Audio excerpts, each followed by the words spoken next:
can go to your system settings here, go down to the drop down menu under Final Cut Pro, System Settings. Let's just test our knowledge of the key commands. We got a Shift Q. So if you do the key command Shift Q, open your system settings.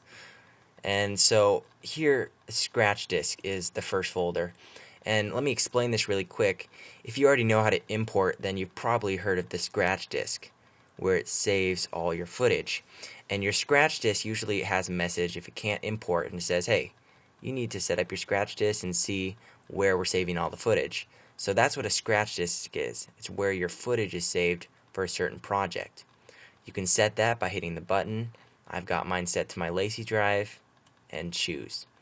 Now also, you're going to have a folder here called search folders. When you lose your footage, it's going to ask for a folder to search in. You can manually do it then, or you can set it now. I usually do it then.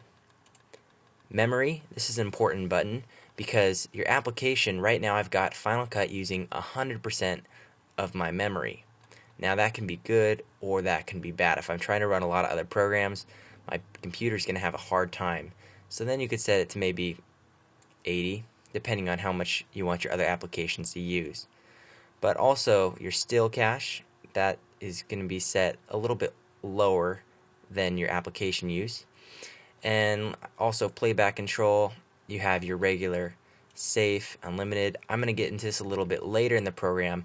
Also external editors, you can set more drives here, and effect handling. You can have your effects be done in Final Cut Pro or not in Final Cut Pro.